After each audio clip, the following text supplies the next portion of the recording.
They stand today as brutalist monuments to a failed defense, immovable relics of Hitler's doomed Third Reich.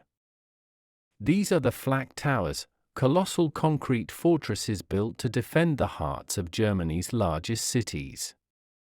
From 1940 onward, they were the Luftwaffe's defiant answer to the relentless nightly bombing raids of the Royal Air Force. These were not just anti-aircraft gun platforms, they were designed to be virtually indestructible command centers and civilian shelters. The massive, reinforced concrete walls were up to 3.5 meters thick, making them impervious to even the largest conventional bombs of the era. Each tower complex typically consisted of a Gefechtsturm, or G-tower, which mounted the main heavy artillery, and a Leitturm, or L-tower, for fire control and radar. Cities like Berlin, Hamburg, and Vienna each received their own terrifying battery of these defensive giants. The Flak Towers were symbols of German defiance and a huge psychological boost for the embattled population below. Their primary purpose was to create a densely overlapping umbrella of defensive fire, a steel cage of flak the bombers could not penetrate. For a time, the initial results were genuinely impressive, causing significant losses and disruption to the early RAF raids. Luftwaffe doctrine placed absolute trust in these towers to safeguard vital war industries and cultural centers. The sheer volume of fire they could unleash made the airspace directly above them a terrifying, lethal maelstrom for any attacking aircraft. The towers housed the newest and most effective anti-aircraft cannons, often the formidable 12.8 cm Flak 40. This network of concrete and steel was the shield Germany expected to hold until victory was achieved. This belief in the Flak Towers would be tested and ultimately broken by ingenuity and the simple laws of physics. The Flak Towers were a direct response to the devastating effectiveness of British Bomber Command. Early in the war, the Royal Air Force, or RAF, began a campaign of strategic nighttime bombing against Germany. The raids grew in size and intensity, targeting industrial capacity and, controversially, the morale of the German populace. German cities became infernos under the carpet bombing, leading to immense pressure on the Nazi leadership to protect them. Hitler himself became obsessed with the need for immediate, impenetrable protection for key urban centers. He saw the towers not just as military necessities but as a grand statement of German engineering and resolve. The Führer personally oversaw and approved the initial designs, demanding speed and absolute structural integrity. The very concept of a fixed, immense, heavily armed ground position was an old military idea applied to the new reality of air power. They were meant to be fixed battleships in a sea of urban destruction, unyielding to anything the enemy could throw at them. The early anti-aircraft defenses had been mobile and scattered, proving too slow and vulnerable to the concentrated raids. The Flak Towers were different, providing a centralized, coordinated, and protected platform for heavy-caliber weapons. These towers could sustain fire for hours, storing thousands of rounds of ammunition within their bomb-proof vaults. Their construction was a drain on already scarce resources, diverting vast quantities of steel and concrete from other projects. Yet, the priority was deemed essential to prevent the collapse of industry and civic order under the Allied assault. The Luftwaffe's belief was simple: if a target was surrounded by a Flak Tower complex, it was safe from destruction. Hitler's order for the Flak Tower's construction was given in September 1940, immediately following the heavy RAF raids on Berlin. His demand was for structures that were not merely durable but completely bomb-proof against future British ordnance.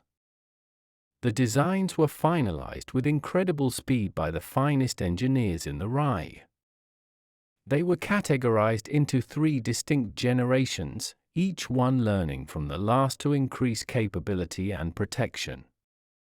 The largest and most famous were the Type 1 towers, such as the monstrous facility located in the Berlin Zoo. These towers required foundations deep into the ground to support their crushing weight, sometimes over 50,000 tons of material. The logistics involved were staggering, demanding continuous shipments of cement, gravel, and steel rebar under wartime conditions. Slave labor and prisoners of war were often utilized to speed up the desperate pace of construction. The towers had to be completed quickly, as every week without them meant further vulnerability to the expanding RAF attacks. Inside the towers, provisions were made for hospitals, art storage, and command and control centers, making them miniature cities. The top deck was a maze of gun emplacements, rangefinders, and fire control systems, a hive of deadly activity during a raid. Special elevators were installed to lift the extremely heavy, uncased 12.8 cm ammunition rounds to the gun decks. The guns themselves were positioned to have an overlapping field of fire, creating a seamless dome of protection over the city. This investment demonstrated Germany's unwavering commitment to fixed, passive defense over mobile, offensive interception. Hitler saw them as permanent symbols of the thousand-year Reich, structures intended to last for centuries. The key to the Flak Towers' legendary toughness lay in their monumental construction methods and their immense size. They were engineered to resist the shockwaves and direct hits from the heaviest bombs in the Allied arsenal. The thick concrete walls and roofs were not just poured, they were heavily reinforced with a dense steel grid. This created a kind of honeycomb structure that could absorb and distribute kinetic energy from an explosion. The towers were often built on a square or rectangular base, with 4 distinct levels above the ground. Each level had a specific military or civilian function, compartmentalizing the entire defensive structure. The sheer mass of the towers was itself a defensive measure, requiring an immense amount of explosive force to shift. Early Allied bombers were simply not carrying ordnance heavy enough to inflict structural damage on the thickest concrete sections. Inside, the living and operational quarters were designed with multiple layers of blast doors and internal partitioning. This meant that a direct hit on one section would not necessarily compromise the integrity of the entire fighting platform. Power was supplied by internal generators, making them self-sufficient during extended periods of siege or blackout. Ventilation systems were designed to scrub the air of smoke, dust, and potential gas attacks, protecting the thousands of civilians within. Engineers had to solve complex problems of weapon recoil and seismic stability for the massive guns firing simultaneously. The towers were essentially designed to be impregnable bunkers that also happened to be the most powerful anti-aircraft positions in the world.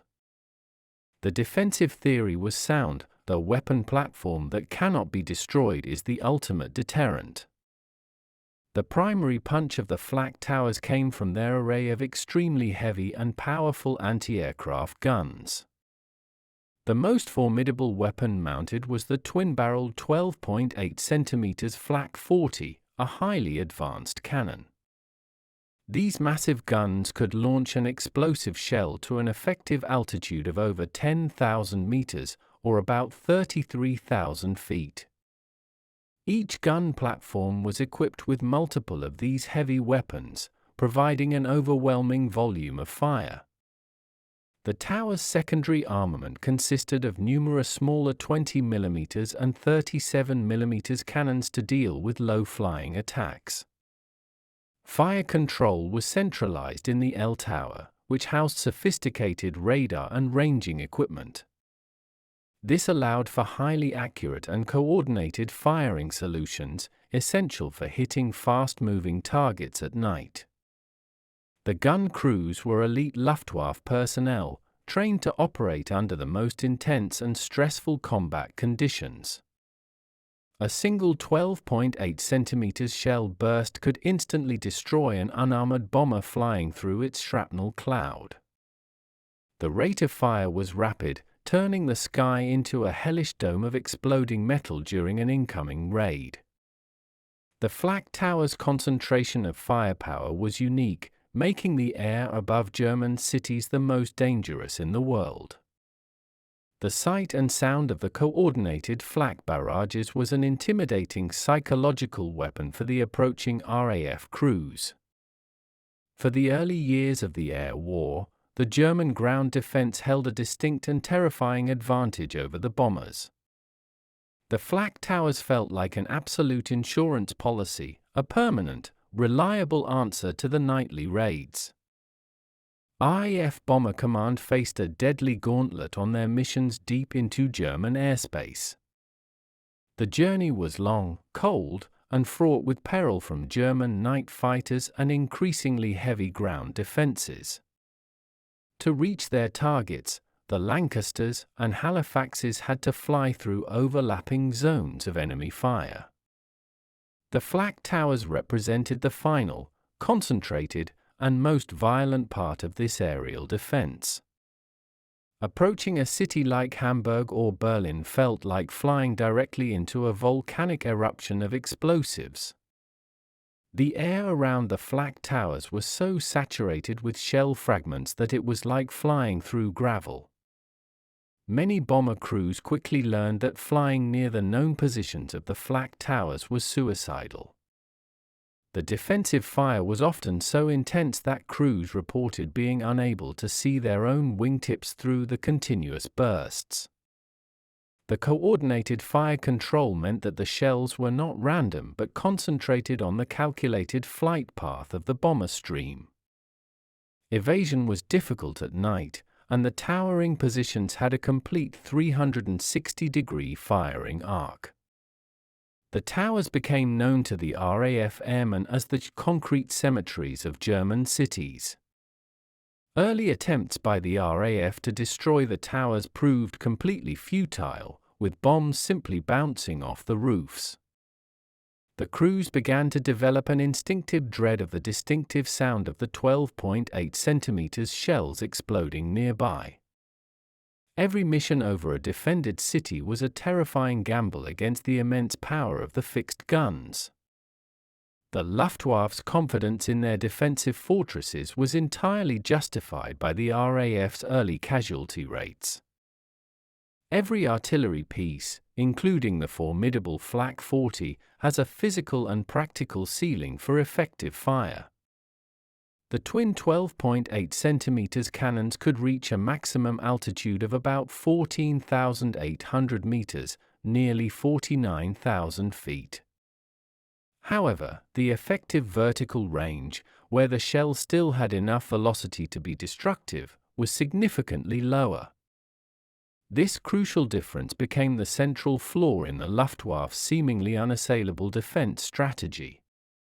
The RAF quickly realized that pushing their bombers to the very limit of their operational ceiling might offer a margin of safety. A bomber flying just a few hundred feet higher than the effective flak ceiling became almost untouchable. The high-altitude wind and temperature conditions also began to interfere with the German fire control computers.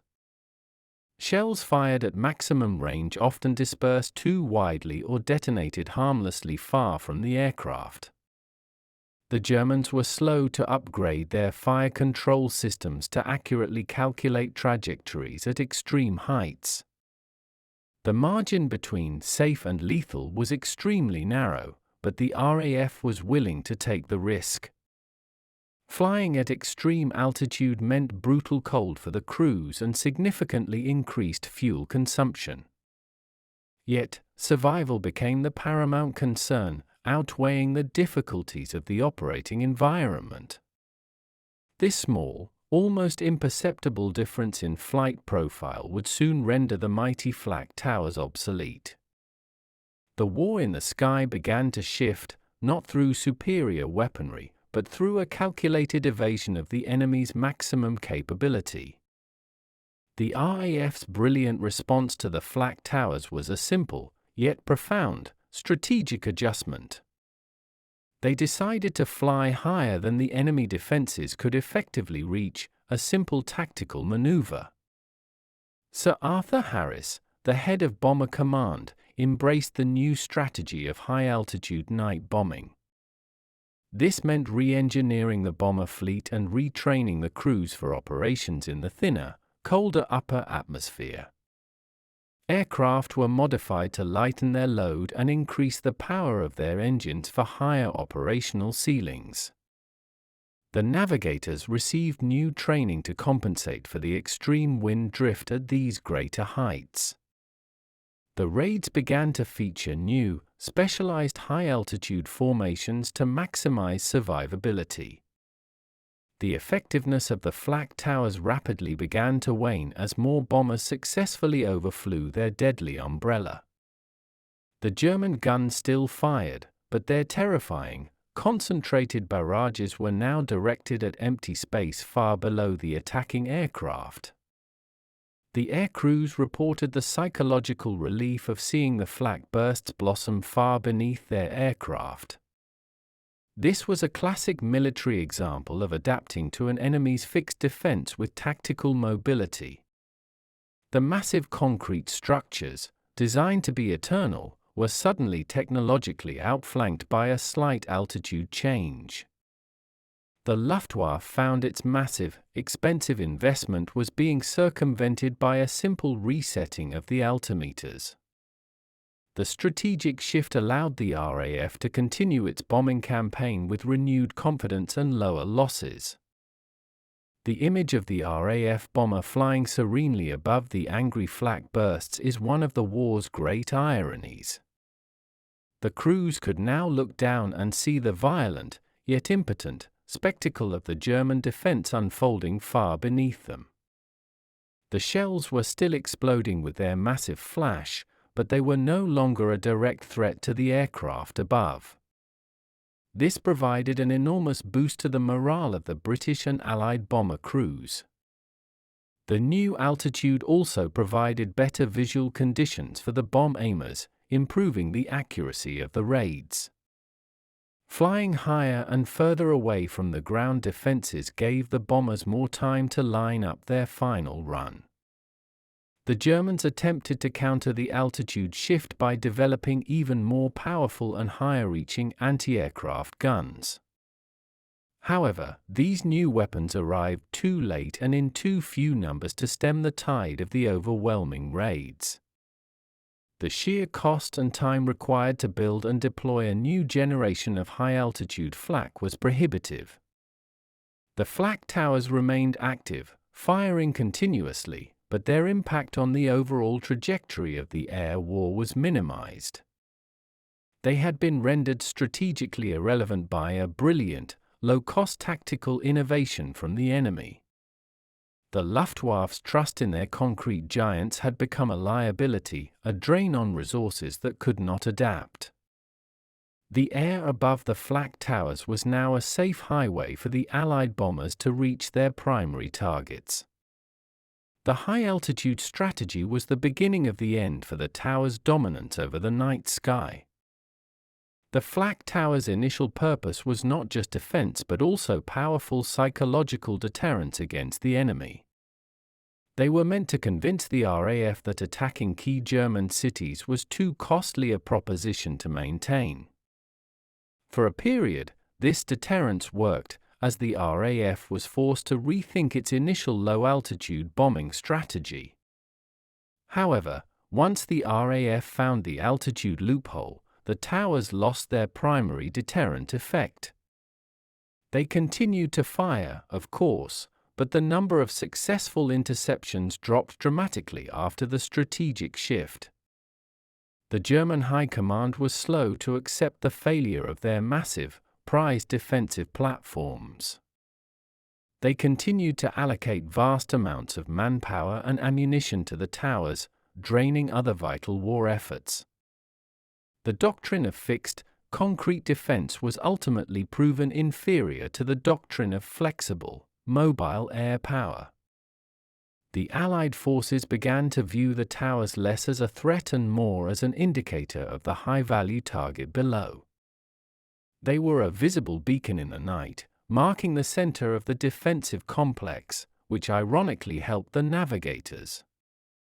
The towers were a great example of military over-engineering being defeated by tactical simplicity.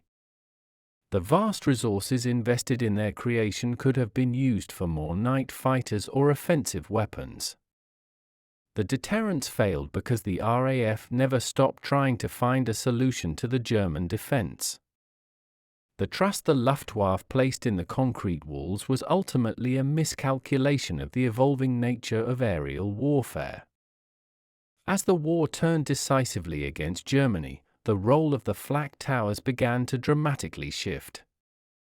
Their original purpose as anti-aircraft platforms was largely over by 1944 and 1945. They transitioned into their vital secondary function, bomb-proof command centers and civilian shelters.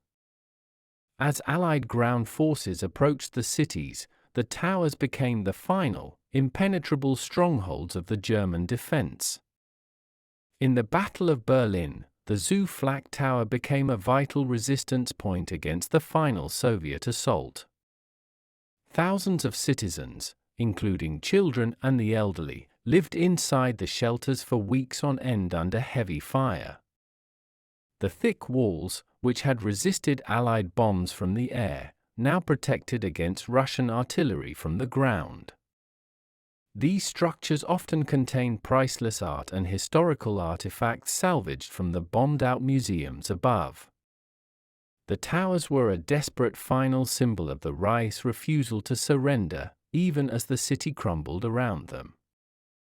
The final garrisons fought with fanaticism, knowing they were protecting the last sanctuary for the civilians inside. Even the mightiest Soviet cannons could not breach the thick, reinforced concrete, making direct assault suicidal. Only when the city's defense collapsed completely did the garrisons inside the Flak towers finally agree to surrender. The towers, which failed to stop the bombers, had succeeded in saving the lives of thousands of German civilians. Today, many of the Flak towers still stand, their massive shells too difficult and costly to demolish.